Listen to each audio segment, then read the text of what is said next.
Welcome back. You're still watching Guide Review with me, Sharon Brown Acquah. Now, with the changing scenes of our world, and most especially where almost everyone wants to be a boss or perhaps venture into entrepreneurship, there's no denying the fact that some form of mentoring and coaching is needed to enable us know exactly what we are going in for.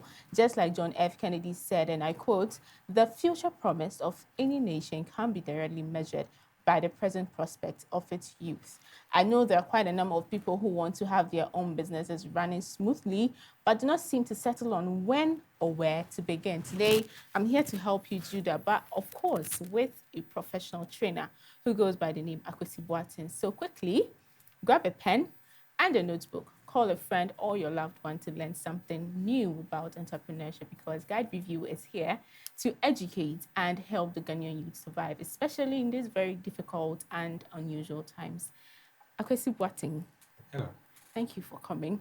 Welcome. It was quite interesting and quite difficult, I know, to get you here. I came all the way from Kumasi, so indeed, I'm privileged. Well, I had to. I mean, it's an opportunity to do something great, so why not? And we are here for you, for the love of DGN. Thank you for coming. Sure.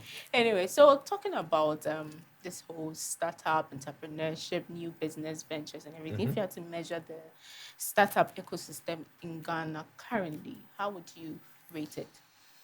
Well, I'd say that the startup space in Ghana now it's buzzing. Really? But it's not really growing. Okay. You know, the fact that it's buzzing does not mean it's growing. Okay. You know, it's like when you are preparing soup. If it's boiling, doesn't necessarily mean it's going to cook well.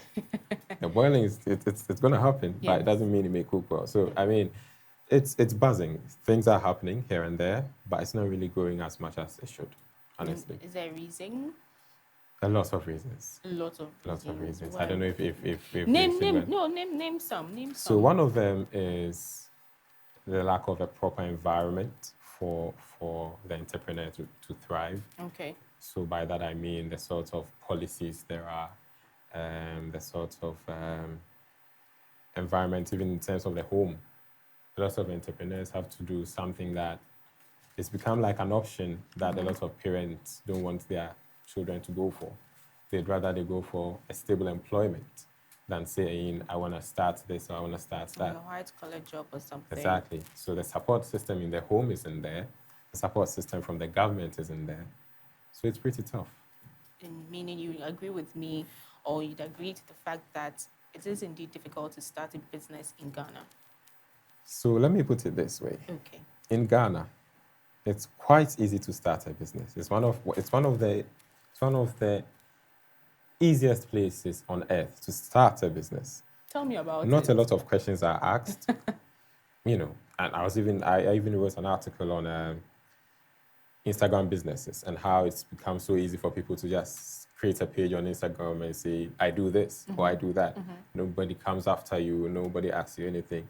So starting a business in Ghana, very easy.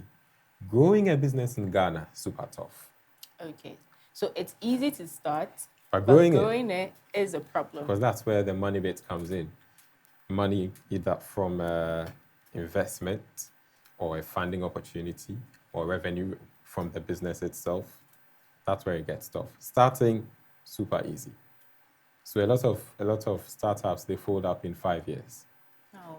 You know, because starting is super easy, but growing it, making it established, making it like DGN, that's the tough part. That's the tough part. Yeah. And what would you say, what are some of the qualities a new business owner must possess or should know before starting a business, so that it wouldn't just end at within the 5 years introducing your business to us, but then growing it as well? Growing it. So first thing, I'd say, know yourself. Know yourself. Know yourself. And let me mention this. Usually when you go for training programs and stuff like that, we speak about a lot of tangible things. Yeah. How to do this, how to do that. They're all well and good.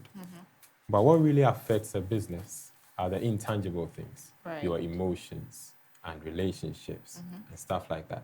So know yourself. Know yourself. Because ultimately it comes down to you, the person.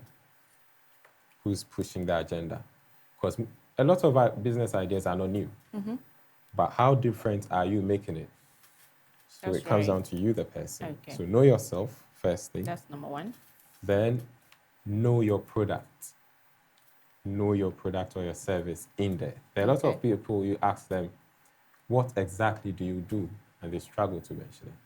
They say they have a business. Well, what exactly do you do? So, well, they just wake up one day and they have this wild imagination, wild idea. Let me just introduce you to Yes, someone. they don't have and enough details on it. wow. When you ask them, what do you do? Oh, I sell clothes. That's not enough. It's too general. What kind What of exactly clothes? do you do? Okay. Then they begin to, Fumble. to fumble. So know your product well Okay. in depth. Okay. Then last thing is know your market. Know your market. The people you are selling to, you should know them properly. It's not just like saying, a lot of people like to say, oh, my product or my service is for everybody because they want everybody to buy. But that's not it. You need to know exactly who you are targeting, age range, sex, location, whether urban or rural, level of education. You need to have all this drilled down because that's going to influence a lot of other things, how you Right. market, how you Right. publicize, all that. So these three things are what I would say you should really look out Okay. for: knowing yourself, Know yourself. knowing your One. product or Know your your service, and then knowing your market. Know your market too. Yeah. And what are some of the pitfalls one should always look out for before starting a business? Or for those who have already started, what are some of the pitfalls they Well, should I'm sure avoid? for those who have started, they already know some of these things. They know, Yeah, some yes. of them would be the lack of funding, Okay. lack of investment or funding. People start businesses and they're like, oh, they feel that people will easily invest in what they are doing, but that's so difficult to come by. So the earlier you start making money on your own for the business, the better for you. Okay. You don't rely on, oh, I'm going to get investors or I'm going to get my uncle to invest. Trust me, it's not going to It's happen. not going to happen. It's not going to happen because they've got their own fishes to fry. Exactly. So Exactly. yeah, that's one thing. That's So one. investment is difficult to come by. Now you're going to have policy issues as your business grows. So by policy issues, I mean laws and taxes and all these things. They come in stronger as the business grows. When you start and you're not really making a lot of noise and you don't have a lot of attention, it seems like you're okay. But as you begin to generate attention, the tax people are coming after you and you're learning about this policy and that policy and data protection policy all over the place. So you're going to have a lot of issues with policy as well. Okay. And then last thing is that you're going to have a lot of personal problems. Personal problems. A lot Yes. of businesses I know Yes. have collapsed due to personal problems. Yes, because the Personal business, relationships. you can't take out the person from the business. Right. That's one thing we fail to admit sometimes. So personal issues. You're going to have issues with your friends, family, girlfriend. The girlfriend part happens a lot. Why girlfriend parts? It happens a lot. Akwasi. It happens a lot because, understandably, women like stability. When you start a business, that's the least thing you have. You don't have stability. You're not spending on her. You don't have time for her. What if it's the other way around? I am the one starting the business. Goes the same way. Would you say boyfriend part also comes in? Exactly. Really? When a female starts a business and she has boyfriend issues, affects the business straight up. I've seen a lot of that in a lot of the coaching sessions I've done. I don't agree. Well, I've seen it happen. I do not agree. Anyway, so you're going to have personal issues. Right. Right? So these are the three things you need to look out for. You're going to have personal issues, you're going to have policy issues, and funding issues as well. But I just need to be ready for all these. For because all of these. And know how to there's- balance them. Yeah. If you do it well and you become successful, there's benefits to being an entrepreneur. So why not? It's worth the risk. Okay, and there's this issue with most entrepreneurs or sole proprietors. They sort of feel scared to involve family members. Yeah. Is this true? Yes. Why? Most people are a bit Is it advisable actually to always take out family when you're starting up a business? Personally, I'd say yes. Personally. Yes, but it Professionally? professionally, I'd say it will depend on the person. Okay. You know, it depends on your environment, depends on the situation. It differs. So there are some people who can start a business with their wives and it's going to go well. Right. Others will start a business with their wives and because of that, it's going to fail. You know, so that's why I said need to understand the personal issues you're going to have and be prepared for it. Okay, Right. so when you bring in family into business, you are mixing personal relations with the business.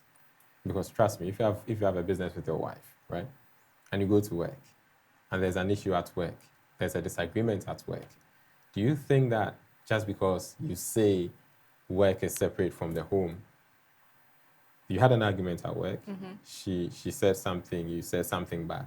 You think because of that, once you leave the office, the issue goes away? No. It's not going to go away.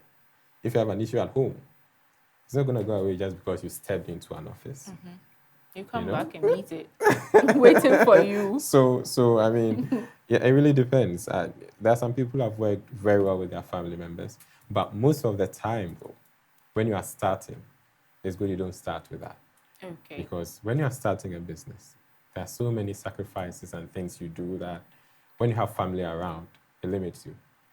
You know, even when you are starting a business and you are starting it from your parents' home, you are limited in a lot of ways, as against when you are independent and you're starting.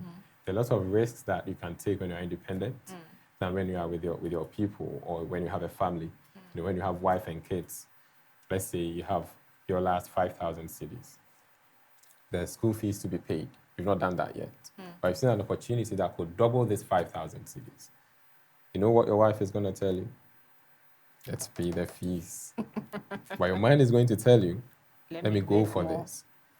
But if you are single, you can do that. If you lose, you lose. But if you're married and you do that and you lose, your parents are going to hear about it. You know, so that's it. It's really not the same, you know, when you are just one person pushing an agenda or when you have family involved. So yeah, that's what I'd say. It's a case-by-case basis. Pretty much. Yeah, case-by-case basis. You mentioned sacrifices. Are there any sacrifices one can think of? A whole lot. A whole lot. A whole lot. Please, So I have my pen here, and I'm sure my audience a also whole do lot, have their pens a whole with them. lot. Please So tell us. So you're going to sacrifice your time. It's integral. Your time is not going to be yours anymore. You know, so the time that you used to use for leisure, the time you could afford to do things, sit with your boys and stuff like that, you can't do that anymore. That's for those who are actually serious about it. Yes, and everything we are talking about here, mind you, is for people who are the serious-minded who are serious-minded about this, who That's want right. to win at this. You know, you're going to sacrifice your time. So you won't have a lot of leisure time. Even when you think you have leisure time, your business will occupy your mind. You know, so yeah, That's true. leisure time, it's gone. Then you're going to sacrifice relationships too. Relationships. You know, so I'm not just talking about The romantic relationship. the romantic type, but it's parts though. But you might break away from certain friends, some family people. You're going to have to sacrifice certain relationships, sometimes not even intentionally, but just because you're not available emotionally for them anymore, you just grow apart. You know, because you're pushing an agenda, they're pushing an agenda, and it just happens that you're not really that close anymore. Yeah. You know, yes, so you might have to face Time and relationship. and then your resources. Your resources. So by that, I mean the tangible stuff, you know, like your car, your house, your money, all these things you're going to sacrifice. Sometimes if you are bootstrapping, by bootstrapping, I mean if you are funding the whole business with your own money, you might have to sell some of these things. If you're not bootstrapping, you might use some of these things for purposes you initially didn't intend them for. Right. So maybe you had a house, it was supposed to be a home. You turn into an entrepreneur, it becomes an office. You know, it's a different thing. You had a car, it was supposed to be something for luxury and, you know, commuting. Now it becomes a store because you've got your stuff in the boot you're selling. Yeah. You know, so Yeah. you're going to sacrifice some of these things, sacrifice your money and all that. And all that. Okay. Now, let me just try to relate it to every other person watching. let's say I have about 2,000 CDs or 3,000 CDs, cool 3,000 CDs lying somewhere in my Yeah, account that's a lot of comfortably. money. It is. It You is think? a lot of money. 3,000. Yes. You know the minimum wage in Ghana? Oh, please don't remind me. Do not So it's a remind lot of me. money. Uh-huh. You think? Anyway, so I have this 3,000 CDs lying somewhere currently in my bank account. I want to start up a clothes business or fashion business. Okay. How much should I invest into it? How much should I put away for bad days or rainy days? And how am I supposed to plan my pricing, know where profit comes in and everything? Okay. Tell me about it, Okay. or tell us So about it. taking this as like a case Yes, it's a scenario, case study. case study. What I'll say is this: ordinarily, you should have the same amount that you put into the business as a backup. Okay. Ordinarily, if you can Ordinarily. afford that. But sometimes you don't have enough, so you No. sink everything in. Yes. So ordinarily, you could do that. Now, the mistake a lot of people make is they try to go straight into the business. Like, say, if I want to sell clothes, and let's say I have 3,000, and I've decided to put 1,005 into it, 1,005 as backup. They're going to use all the 1,005 to buy clothes that they're going to sell.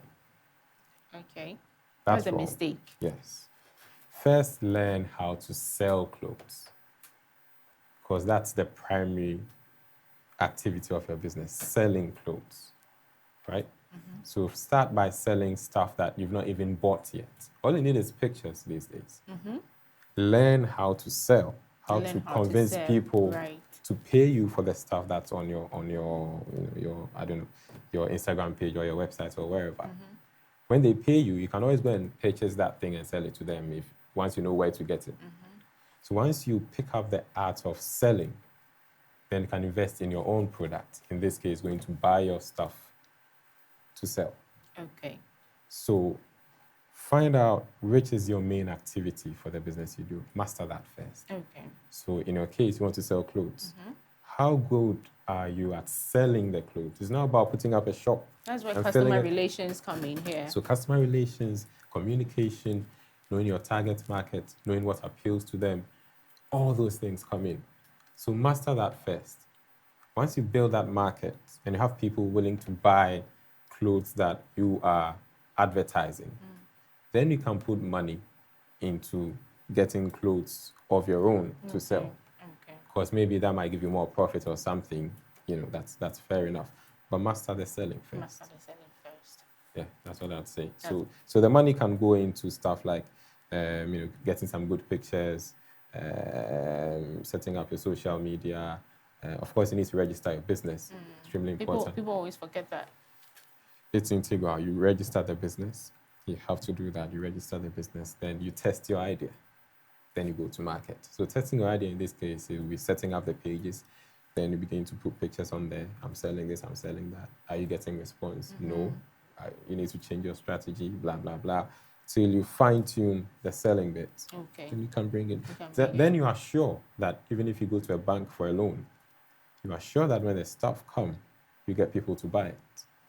Okay. Because now you've built the channel, Okay. the sales channel. Okay. So master the art of selling. Yes. Get your pointers right. That's with customer relations, communications, and your other resources that you need to get in place. Yes. And then you go in for it. So Akwasi Boateng is saying, do not invest or push all your money into your startup, right? Yes, I'd advise that. It's advisable and it's safer. Not to do that, especially if you don't have the sort of support system like a family or a friend or a husband or somebody who is your support system. And you're like, a one-man army trying to do this thing. Be careful how you sink in money. Because when you start, you're going to make mistakes. All brands make mistakes. Yes. I mean, if I could make this example, a couple of months ago, the biggest clubs in Europe tried to do something and it didn't work. With all their money and their funding and all that, they tried to start a league on their own and it failed because the communication failed. All brands make mistakes. So when you start, you're going to make mistakes. So make sure that you can come back from a mistake, because mistakes are going to happen. So when you have everything in the bowl already, when there's a mistake, you're done. You're done. So make sure You're mistakes done. are going to happen. So make sure you bounce back from it. Now let's talk about marketing, advertising. Yeah. Are people really doing well in that sector? People are trying. They're trying. People are doing the best they can, to be honest. Okay. The entrepreneurship system out here, it's a third world country. I mean, what do you expect? It's tough everywhere. So the things we are speaking about here is not exclusive to entrepreneurs. Doctors say their pay isn't good enough. Teachers are. I mean, it's a third world country, so generally, you have issues everywhere. So, marketing, people are trying. They're doing the best they can, but we can definitely do better in terms of the creativity of it. The ads you see on TV or ads you see on billboards, like, why did they pay for that? Because sometimes it looks too mundane. Like it doesn't spark anything. Yes. You won't remember it after 30 minutes. So the creativity bit is important in the advertising. Be creative in your marketing. Right. And sometimes even the more creative you are, the less you spend on your marketing budget. Yeah. When you're very creative about it. So, and also marketing is a field that really goes fast. It goes very, very fast. Things change a lot. So if you are marketing your stuff, learn about new trends, new ways of doing things and all that. Make sure you commit to learning, and it should be something you do consistently. That's one thing we miss out here. A lot of us market, but we market as and when we feel like we need to sell something. We need to go out there and sell something. But marketing is something you should do every day. Okay. So every day when you go to work, before you close, ask yourself, what marketing effort have you made today? Okay. If you've not done anything, do something. All right. Right. Every day. Because you go every day to sell. And you only sell when you market. So if you're expecting to sell every day, you should be marketing every day. Yeah. Viewers, I hope you're learning something. But then quickly, and before we wrap up, there are a lot of hubs and incubation centers coming up. For instance, the Acquah hub, Nosu, and quite a few others as well. How crucial or beneficial are they to entrepreneurs, businesses? Should people start probably going towards that direction? I'd say yes, they should. Right. How crucial are they? Very crucial. Very crucial. But as it stands, they are not really in the position to help a lot of people because most of the hubs themselves need help. They do. So then how does someone who needs help other people, especially on the scale that you want them to? Because most of them, first of all, most of the hubs are located in prime areas because they need to be easily accessible, So prime area means more cost in your rent. I mean, a lot of cost comes with it, setting up a hub. So money to run these hubs are difficult to come by. Okay. And there are no intentional government policies to support these people. So they are left to fend for themselves. So most of them are more concerned about surviving now than helping others. Yes. They're not in the mood to help anybody because they need to survive first. Yeah. So a lot of them need to grow, like you said. Yeah, they need to grow. Some of them are not even thinking of growth. They just want to survive and not die. So they are not in the position to help people a lot. So that's the position they are in. And I think that the government should do much more to help these hubs. Yes. I'm not saying that anybody sets up a hub and gets money from the government. The government can put in standards. You need to be this, that before you get the support from us. Okay. Because the hubs are more in touch with the system. Right. And they can implement things better than when the government does these policies like NEIP and all that. Good intentions, but on the ground, doesn't really go well. But the hubs are more in touch with the startups, they're more in touch with current trends and all that. And they can really get things moving. Okay. So they need help. Okay. So the government used to do a lot of things for NGOs back in the day. I feel those things should be extended to hubs as well. Okay.